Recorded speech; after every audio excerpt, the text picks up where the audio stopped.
Assalamualaikum warahmatullahi wabarakatuh. Perkenalkan, nama saya Ayesha Dipa Maharani dengan NIM 25102113200039. Nah, jadi hari ini saya akan membahas tentang hukum tata negara, yaitu ruang lingkupnya, sumber-sumbernya, lembaga negara, demokrasi kita, serta asas pemerintahan daerah, lengkap dengan studi kasusnya. Hukum tata negara atau HTN adalah cabang hukum yang mengatur organisasi negara, hubungan antar lembaga, serta hak warga. Lingkup kajian HTN mencakup struktur negara seperti bentuk negara kesatuan, sistem presidensial, pembagian kekuasaan, serta hubungan pusat daerah. Nah, negara kesatuan itu artinya satu negara utuh dengan satu pemerintah pusat yang berkuasa di seluruh wilayah. Beda dengan negara federal, seperti Amerika yang tiap negara mempunyai bagian pemerintahannya sendiri. Contoh gampangnya, Indonesia tuh kayak satu keluarga besar, pusatnya anggap aja papa yang mengatur strategi besar, sedangkan kayak provinsi atau kabupaten itu anak-anaknya yang mengurus rumah tangga mereka sendiri. Terus ada sistem presidensial di mana presiden sebagai kepala negara juga kepala pemerintahan yang dipilih langsung oleh rakyat setiap 5 tahun. Terus ada pembagian kekuasaan ke legislatif, eksekutif, serta yudikatif. Untuk eksekutifnya yaitu presiden yang menjalankan negara, terus legislatifnya yaitu DPR yang membuat undang-undang. Untuk yudikatifnya yaitu MKMA sebagai hakim konstitusi. Tiap lembaga mempunyai tugasnya sendiri dan saling kontrol agar tidak sewenang-wenang. Terus ada juga hubungan pusat daerah. Nah, untuk pusat itu mengatur seperti luar negeri, pertahanan, uang, dan agama. Terus untuk daerah itu contohnya seperti mengatur sekolah, rumah sakit, juga pasar. Terus untuk yang dikelola secara bersama itu ada jalan, irigasi, dan listrik. Gampangnya, pusat itu mengatur strategi besar dan daerah itu mengatur urusan masalah sehari-hari. Intinya HTN mengatur siapa ngapain di negara kita biar tertib dan adil. HTN atau Hukum Tata Negara itu membahas aturan dasar tentang negara itu dibentuk. Siapa saja lembaganya, apa tugasnya, dan bagaimana hubungan antar lembaga negara. Jadi, HTN berfokus pada kerangka besar negara. Sementara HAN atau Hukum Administrasi Negara lebih fokus pada cara kerja sehari-hari pemerintah saat menjalankan tugasnya. Atau lebih gampangnya, bayangkan negara itu seperti sebuah rumah besar. HTN menjelaskan bentuk rumahnya, seperti siapa pemiliknya, pembagian ruangan, dan aturan dasar rumah itu. Sedangkan HAN menjelaskan bagaimana penghuni rumah itu bekerja setiap hari. Misalnya siapa yang membersihkan rumah, siapa yang mengatur tamu, dan bagaimana aturan dijalankan. Jadi HTN itu lebih mendasar dan menyusun struktur negara, sedangkan HAN lebih praktis dan mengatur pelaksanaan pemerintahan. Ilmu negara kan membahas negara secara umum, misalnya tentang arti negara, tujuan negara, bentuk negara, dan unsur-unsurnya. Nah, HTN memakai dasar-dasar itu lalu mengubahnya menjadi aturan hukum yang lebih konkret tentang lembaga negara dan kekuasaan. Atau lebih sederhananya, ilmu negara menjelaskan apa itu negara. HTN menjelaskan bagaimana negara itu diatur secara hukum. Karena itu, HTN dan ilmu negara saling melengkapi. Ilmu politik melihat bagaimana kekuasaan dijalankan, diperebutkan, dan dipengaruhi oleh kepentingan individu. HTN kemudian memberikan batasan hukum agar kekuasaan itu tidak berjalan sembarangan. Atau sederhananya, ilmu politik melihat proses dan dinamika kekuasaan. HTN mengatur kekuasaan itu supaya punya batas dan aturan. Jadi, ilmu politik membantu kita memahami kenapa kebijakan atau perubahan ketatanegaraan itu terjadi. Sedangkan HTN membantu memahami aturan hukumnya apa. Nah, apa sih hubungan HTN, HAN, ilmu negara, dan ilmu politik itu? Kalau disatukan, keempatnya punya peran berbeda tapi saling terhubung. Nah, ilmu negara itu membahas negara secara umum dan teoritis. Ilmu politik membahas dinamika kekuasaan dalam negara. HTN mengatur struktur dan dasar hukum negara, Han mengatur pelaksanaan pemerintahan dalam praktiknya. Jadi, keempat bidang itu seperti satu rangkaian. Ilmu negara memberi dasar teori, ilmu politik memberi konteks kekuasaan, HTN memberi aturan dasar, dan Han mengatur pelaksanaannya. Atau lebih sederhananya, misalnya, dalam konstitusi disebutkan bahwa presiden memegang kekuasaan pemerintahan. Nah, HTN menjelaskan posisi presiden, batas kewenangannya, dan hubungannya dengan lembaga yang lain. Setelah itu, Han menjelaskan bagaimana kewenangan itu dijalankan dalam bentuk keputusan, prosedur, dan pelayanan kepada masyarakat. Nah, yang pertama kita mulai dulu dari sumber hukum. Apa sih sumber hukum itu? Sumber hukum adalah asal muasal aturan yang mengikat, seperti norma tertulis atau kebiasaan. Nah, untuk sumber HTN di Indonesia, yaitu yang paling penting adalah UUD 1945. UUD 1945 menjadi dasar dari seluruh aturan ketatanegaraan di Indonesia, sehingga semua aturan di bawahnya tidak boleh bertentangan dengannya. Selain UUD 1945, sumber HTN juga bisa dilihat dari undang-undang, jurisprudensi MKMA, dan kebiasaan konstitusional. Untuk undang-undang yaitu aturan yang dibuat untuk menjalankan ketentuan UUD 1945, dan jurisprudensi MKMA itu yaitu putusan hakim yang dipakai sebagai rujukan dalam perkara sejenis, terutama jika memberikan penafsiran penting terhadap norma ketatanegaraan. Untuk kebiasaan konstitusional yaitu praktik ketatanegaraan yang dilakukan terus-menerus dan diterima sebagai kebiasaan dalam penyelenggaraan negara. Sederhananya, HTN tidak hanya bersumber dari teks UUD, tetapi juga dari aturan pelaksana, putusan pengadilan, dan kebiasaan ketatanegaraan yang hidup dalam praktik. Nah, hierarki peraturan perundang-undangan itu berarti urutan kekuatan hukum aturan. Aturan yang lebih rendah harus mengikuti aturan yang lebih tinggi. Nah, di Indonesia urutannya adalah yang pertama paling atas yaitu UUD 1945, terus di bawahnya ada ketetapan MPR, terus lanjut ada UU atau Perpu yaitu undang-undang atau peraturan pemerintah pengganti undang-undang. Terus ada PP yaitu peraturan pemerintah, terus di bawahnya ada Perpres yaitu peraturan presiden. Terus ada Perda Provinsi, yaitu peraturan daerah provinsi, dan di bawahnya ada Perda Kabupaten atau Kota, yaitu peraturan daerah kabupaten atau kota. Artinya, kalau ada aturan yang isinya bertentangan dengan peraturan yang lebih tinggi, maka aturan itu bisa dibatalkan atau tidak dapat dipakai. Untuk penjelasan lebih mudahnya, bayangkan peraturan negara seperti tangga. Anak tangga paling atas adalah UUD 1945. Di bawahnya ada aturan lain yang harus mengikuti aturan di atasnya. Makin ke bawah, ruang geraknya makin sempit dan harus lebih spesifik. Contohnya kayak UUD 1945 mengatur bahwa Indonesia adalah negara hukum. Lalu UU menjelaskan lebih rinci cara menjalankan prinsip itu. PP dan Perpres mengatur teknis pelaksanaannya, dan Perda mengatur hal-hal yang lebih dekat dengan kebutuhan daerah. Jadi kalau ada Perda yang bertentangan dengan UU atau UU yang bertentangan dengan UUD 1945, maka yang di bawahnya harus disesuaikan.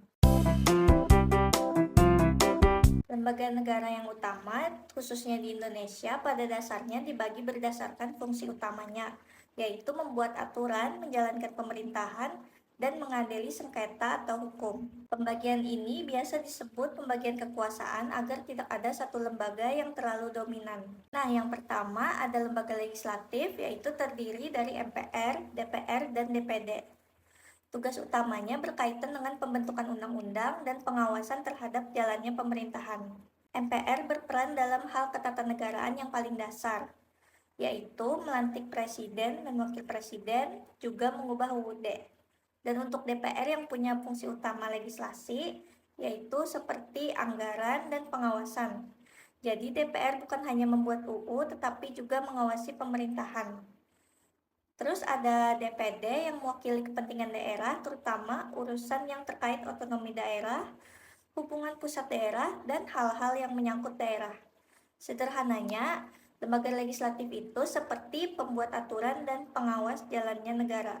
Terus yang kedua ada lembaga eksekutif. Nah, lembaga eksekutif di Indonesia adalah presiden beserta jajaran pemerintahannya. Tugas utamanya adalah menjalankan undang-undang, mengurus pemerintahan sehari-hari, seperti kebijakan publik, administrasi negara, dan pelayanan masyarakat. Atau bahasa lebih mudahnya, eksekutif itu seperti pelaksana dari aturan yang sudah dibuat. Kalau DPR membuat undang-undang, maka presiden dan pemerintahan yang lainnya harus menjalankan isi undang-undang itu dalam praktiknya. Terus yang ketiga ada lembaga yudikatif. Lembaga yudikatif itu terdiri dari Mahkamah Agung dan Mahkamah Konstitusi. Tugasnya adalah menegakkan hukum dan keadilan. MA mengadili perkara pada tingkat akhir dan membina peradilan di bawahnya. MK menjaga agar undang-undang tidak bertentangan dengan UUD 1945 dan juga menyelesaikan sengketa kewenangan antar lembaga negara. Atau lebih sederhananya, yudikatif itu wasit yang memastikan aturan dipakai dengan benar.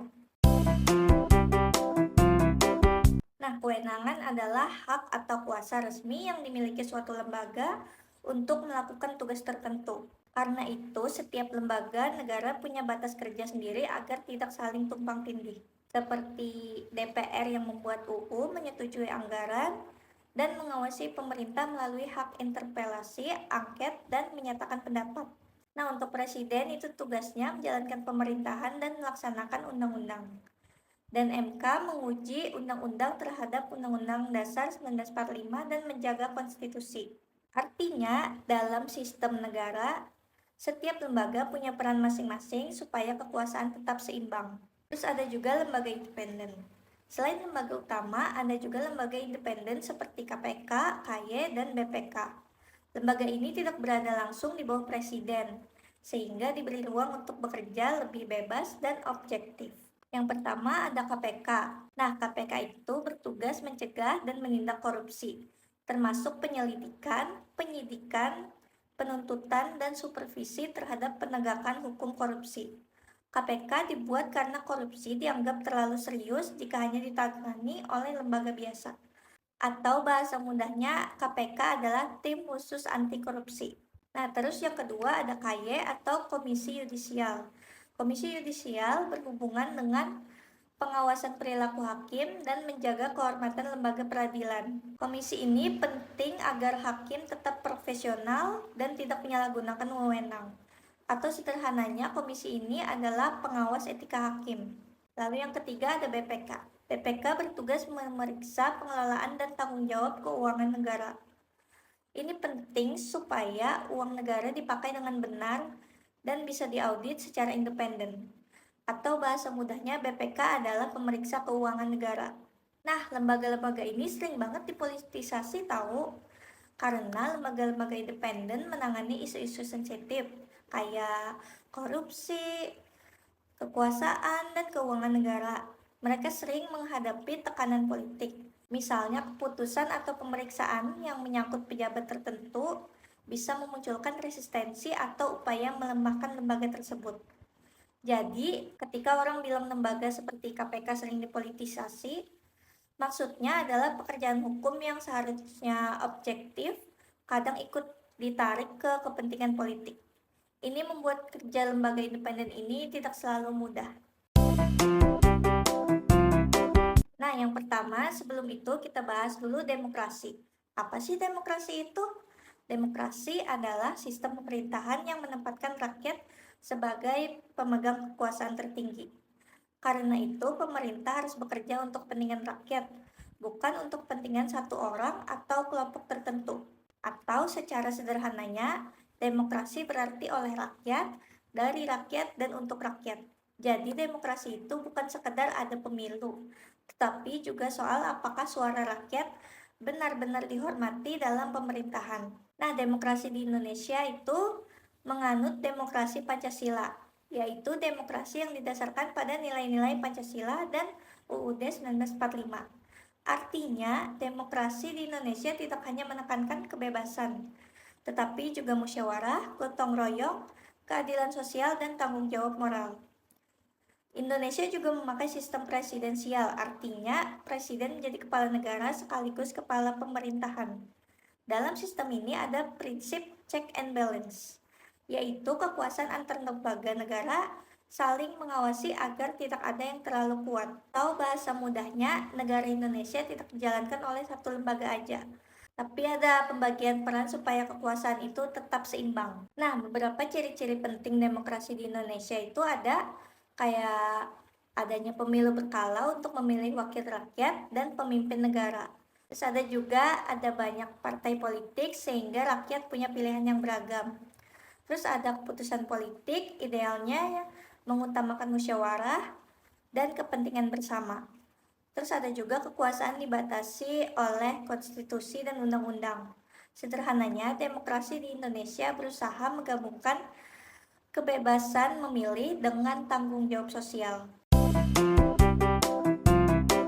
Pemilu adalah cara rakyat memilih wakil dan pemimpin secara langsung. Dalam hukum Indonesia, pemilu dilaksanakan berdasarkan asas luber jurdil, yaitu langsung, umum, bebas, rahasia, jujur, dan adil. Nah, langsung itu seperti rakyat memilih sendiri tanpa perantara. Nah, kalau umum itu semua warga yang memenuhi syarat punya hak memilih. Untuk bebas, pemilih boleh menentukan pilihan tanpa paksaan. Dan rahasia itu artinya pilihan pemilih tidak boleh diketahui oleh orang lain. Terus ada jujur. Jujur itu artinya penyelenggara dan peserta harus jujur. Terus ada juga adil. Adil itu artinya semua pihak diperlakukan sama. Dalam Undang-Undang Nomor 7 Tahun 2017 menegaskan asas tersebut sebagai dasar penyelenggaraan pemilu. Penyelenggaraan pemilu dilakukan oleh KPU, sedangkan pengawasannya dilakukan oleh Bawaslu. Atau bahasa mudahnya, KPU menyelenggarakan pemilu, Bawaslu mengawasi agar pemilu berjalan bersih. Kenapa pemilu itu penting? Nah, pemilu itu penting karena itulah cara rakyat menyampaikan kehendaknya dalam negara demokrasi. Melalui pemilu, rakyat bisa memilih pemimpin dan wakil yang dianggap mampu memperjuangkan kepentingan rakyat.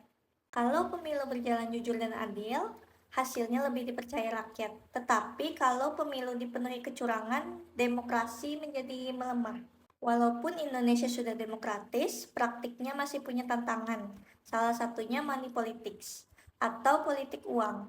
Ini terjadi ketika suara pemilih dipengaruhi oleh uang, hadiah, atau kepentingan materi.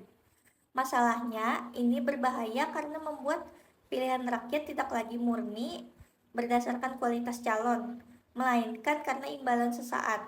Akibatnya, pejabat yang terpilih bisa menjadi lebih loyal pada kepentingan tertentu daripada kepentingan rakyat. Atau gambaran lebih mudahnya, bayangkan negara adalah sebuah rumah besar.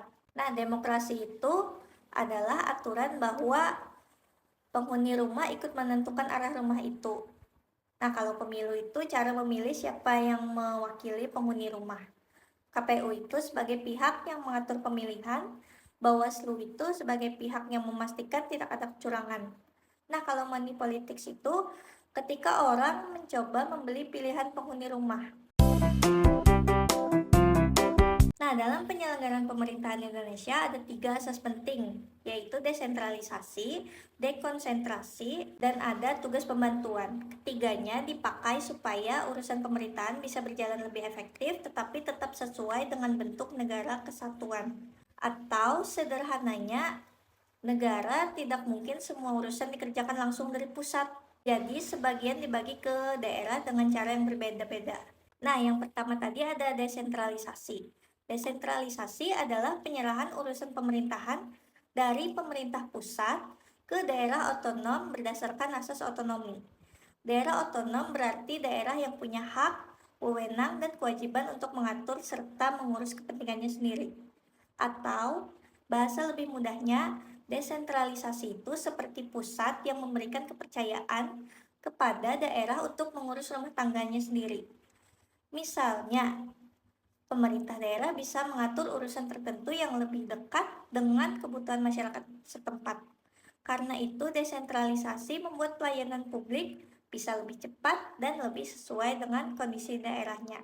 Nah, terus yang kedua ada dekonsentrasi. Dekonsentrasi adalah pelimpahan sebagian urusan pemerintahan dari pemerintah pusat kepada pejabat di daerah, seperti gubernur sebagai wakil pemerintahan pusat, instansi vertikal, atau pejabat tertentu. Bedanya dengan desentralisasi, dalam dekonsentrasi, daerah tidak mendapat otonomi penuh karena tugas itu masih berasal dari pusat.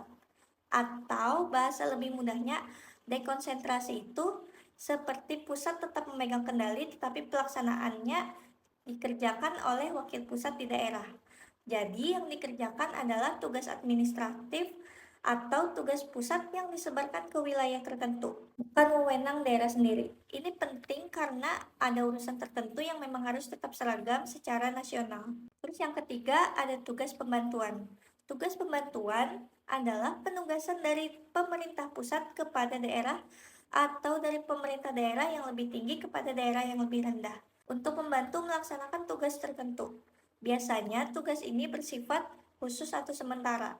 Misalnya bantuan penanganan bencana, program nasional tertentu, atau urusan yang membentukkan kerjasama lintas wilayah.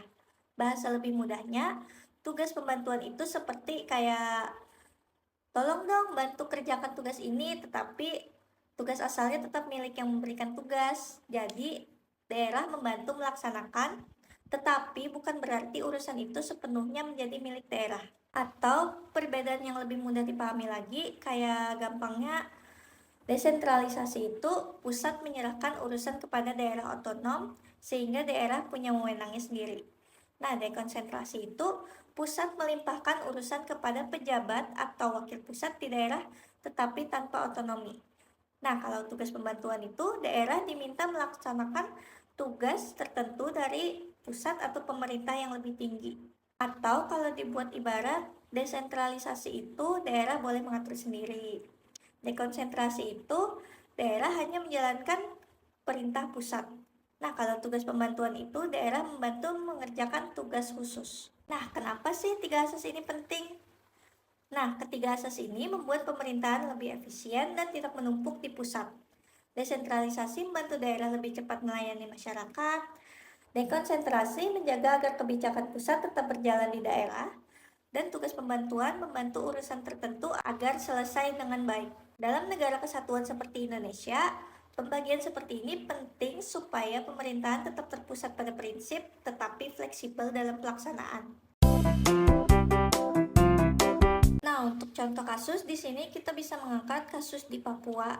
Kasus di Papua adalah contoh masalah ketatanegaraan yang berkaitan dengan hubungan antar negara, wilayah daerah, keamanan, hak asasi manusia, dan otonomi khusus.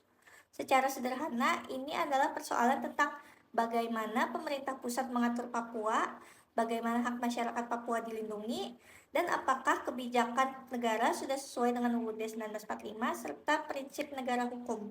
Nah, untuk gambaran umumnya, Papua sudah lama menjadi wilayah yang punya perhatian khusus karena ada konflik politik dan keamanan yang berkepanjangan, serta persoalan pembangunan dan pelindungan hak warga.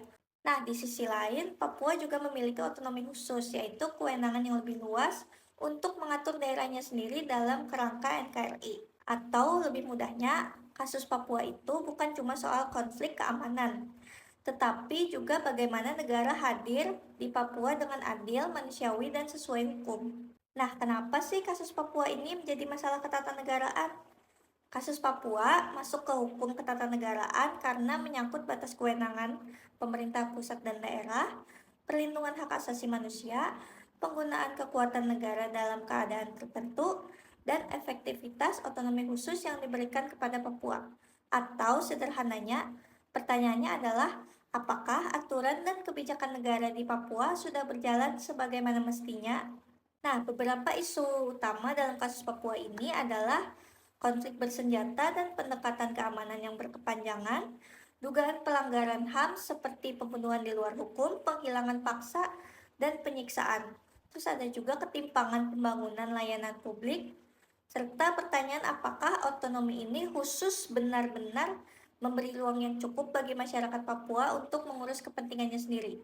Atau bahasa gampangnya, masalah Papua itu seperti negara ingin menjaga keamanan, tetapi di saat yang sama harus memastikan apakah masyarakat setempat tetap merasa terlindungi dan dihormati. Nah, kenapa kasus ini belum selesai? Kasus Papua belum selesai karena masalahnya saling terkait. Ini bukan hanya masalah umum, tetapi juga masalah politik, sosial, ekonomi, keamanan, dan kepercayaan masyarakat terhadap negara. Karena itu, penyelesaiannya tidak bisa hanya dengan satu tindakan. Perlu pendekatan hukum, dialog, pembangunan, dan perlindungan HAM secara bersamaan. Baik, itu saja penjelasan tentang hukum tata negara dari saya. Semoga membantu dan maaf bila ada salah kata. Wassalamualaikum warahmatullahi wabarakatuh. Terima kasih.